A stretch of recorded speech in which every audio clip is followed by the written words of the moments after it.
Assalamualaikum warahmatullahi wabarakatuh. Selamat malam. Kami dari kelompok satu pada mata kuliah Human Capital Management.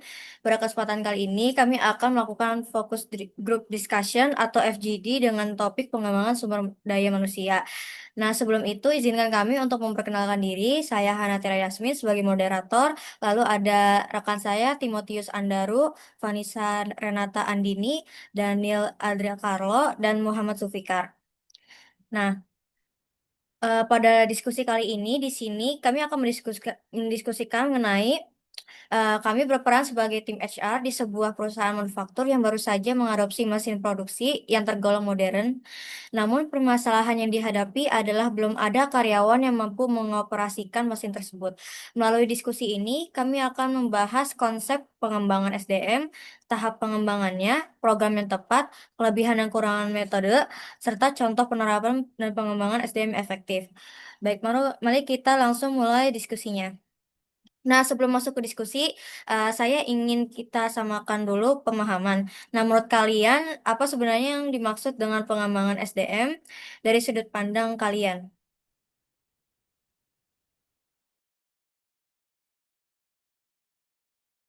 Kalau menurut saya, pengembangan SDM itu proses yang terencana dan berkelanjutan untuk meningkatkan kualitas karyawan, baik dari sisi keterampilan teknis, pengetahuan, maupun sikap kerja. Pengembangan ini tuh penting karena lingkungan bisnis terus berubah, terutama dengan adanya perkembangan teknologi. Jadi, HR ini tidak hanya fokus pada kebutuhan saat ini, tapi juga mempersiapkan karyawan agar siap menghadapi tantangan di masa depan dan mampu beradaptasi dengan perubahan yang terjadi eh, di perusahaan saat ini.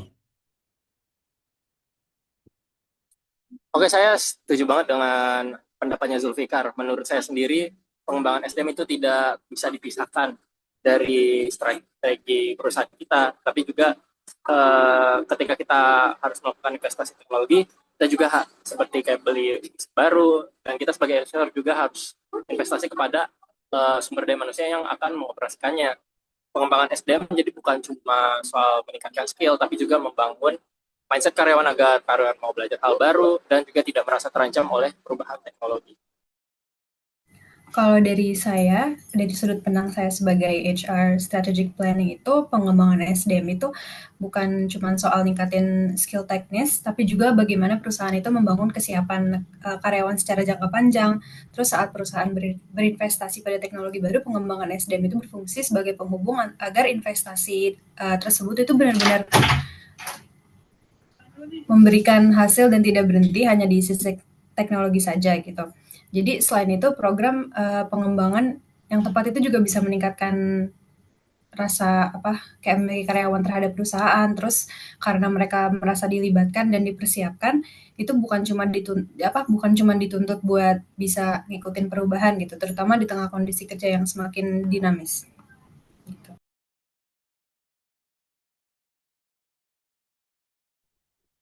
Oke, baik. Jadi dari penjelasan teman-teman bisa kita simpulkan bahwa pengembangan SDM ini merupakan investasi strategis yang bertujuan meningkatkan kompetensi karyawan sekaligus mendukung keberlangsungan karyawan. Nah, oke. Sekarang kita pada ke kasus jika kita sebagai HR menghadapi kondisi mesin baru, tapi karyawan tersebut belum bisa mengoperasikannya. Nah, langkah apa nih yang bakal kalian lakuin gitu? Ini langkah pertama yang paling penting itu adalah melakukan analisis kebutuhan pelatihan. Jadi HR itu harus memahami secara detail kemampuan apa saja yang dibutuhkan untuk mengoperasikan mesin tersebut dan membandingkannya dengan kemampuan karyawan saat ini. Jadi dari situ HR bisa mengetahui gap kompetensi yang ada sehingga program pengembangan yang dirancang benar-benar sesuai dengan kebutuhan, bukan sekedar cuman formalitas perusahaan aja. Oke, lalu setelah analisis kebutuhannya dilakuin, paling berikutnya adalah perencanaan program pengembangannya itu sendiri. Sebagai HR kita perlu nentuin metode pelatihan yang efektif gimana, durasi pelatihannya bagaimana, seberapa lama, serta pihak yang terlibat itu nanti siapa aja. Misalnya mungkin ada trainer internal atau mungkin dari vendor mesinnya sendiri untuk jadi pelatih. Perencanaan ini penting sih ya, biar pelatihan berjalan terstruktur dan tujuan pengembangan SDM bisa tercapai.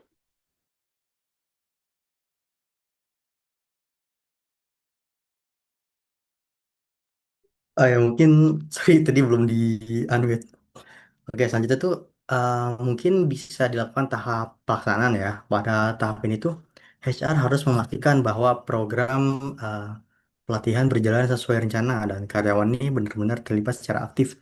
Selain itu, HR juga perlu memberikan dukungan selama proses pelatihan agar karyawan tidak merasa kesulitan ataupun tertekan ya. Nah, terus setelah pelatihan dijalankan, itu tahap yang sering dianggap sepele tuh, tapi justru tuh paling crucial itu evaluasi. Jadi HR itu perlu memastikan bahwa pengembangan yang dilakukan itu benar-benar berdampak, bukan cuma selesai secara administrasi atau sekedar mengukurkan kewajiban. Evaluasi itu bisa dilakukan dengan ngelihat peningkatan kemampuan karyawan dalam mengoperasikan mesin, penurunan kesalahan kerja, hingga feedback langsung dari karyawan. Dari hasil evaluasi ini tuh HR bisa nyusun strategi lanjutan, apakah pelatihan itu perlu diulang, ditingkatkan, atau disesuaikan lagi dengan kebutuhan perusahaan agar hasilnya itu lebih optimal. Kayak gitu, Pak. Oke, baik. Jadi, menurut dari teman-teman, jadi tahapan pengembangan SDM itu jadi tidak bisa dilewati satupun karena semuanya itu emang saling terhubung dan saling berkaitan. Nah, oke, mungkin kita lanjut ke program pengembangan SDM. Nah, di sini tuh sekarang kita akan membahas mengenai program konkret yang bisa diterapkan. Nah, menurut kalian nih, program apa sih yang paling tepat untuk kasus ini? Menurut saya pribadi, program yang paling awal dan paling penting adalah workshop atau pelatihan teknis yang diberikan langsung oleh vendor mesin. Kenapa harus dari vendor mesin sendiri? Karena vendor biasanya memahami secara mendalam cara kerja mesinnya, sehingga materi yang disampaikan pasti lebih akurat dan lebih aplikatif. Workshop ini bisa jadi dasar pengetahuan bagi karyawan sebelum mereka terjun langsung ke lapangan.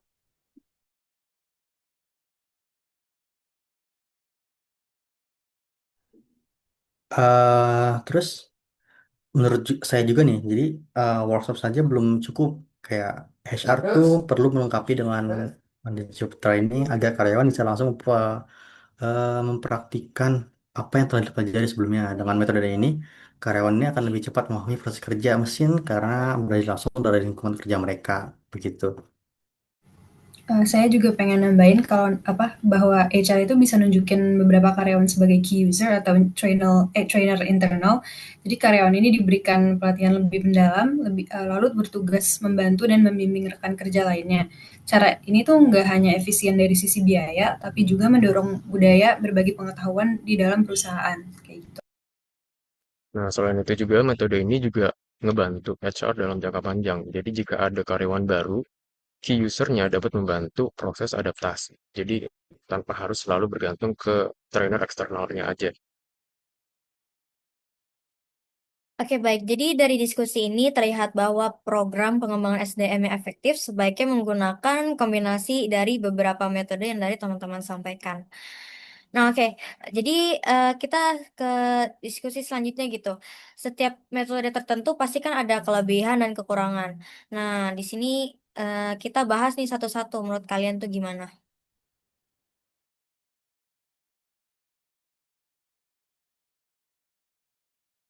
Jadi tuh kelebihan dari workshop ini mungkin karena materi yang disampaikan punya tuh lebih terstruktur dan sistematis. Namun kekurangannya juga kayak semua karyawan ini nggak bisa langsung memahami jika hanya bersifat teori tanpa praktik langsung gitu. Lalu untuk metode on the job training, kelebihannya adalah karyawan bisa belajar langsung sambil bekerja, sehingga bisa dibilang lebih aplikatif. Tapi metode ini juga membutuhkan pengawasan yang baik karena berisiko terjadi kesalahan operasional dan kesalahan-kesalahan teknis lainnya karena masih on the job, masih training. Kalau buat metode key user itu sangat efektif untuk jangka panjang dan efisien dari sisi biaya. Tapi HR itu harus memastikan bahwa pengetahuan itu nggak hanya tersimpan pada satu orang. Jadi kita perlu dokumentasi dan transfer knowledge yang baik. Oke, baik. Jadi peran HR ini juga sebenarnya sangat penting ya dalam mengelola kelebihan dan kekurangan dari setiap metode-metode dari pengembangan sumber daya manusia. Oke nih, sebagai penutup ya, bagaimana sih menurut kalian nih contoh-contoh pengembangan SDM yang bisa kita katakan efektif nih dalam kasus ini? Menurut kalian nih gimana? Oke, sebagai contohnya pengembangan SDM yang sangat efektif adalah ketika HR itu mampu mengidentifikasi kebutuhan dengan tepat dan juga menyusun program yang sesuai dengan kondisi perusahaan yang dilakukan tersebut. Mungkin selain yang sudah disebut Timotius, program tersebut harus relevan dengan perkembangan teknologi dan mendukung tujuan bisnis perusahaan. Terus yang nggak kalah pentingnya lagi itu HR melakukan evaluasi secara berkelanjutan agar pengembangan SDM itu benar-benar memberikan dampak yang optimal.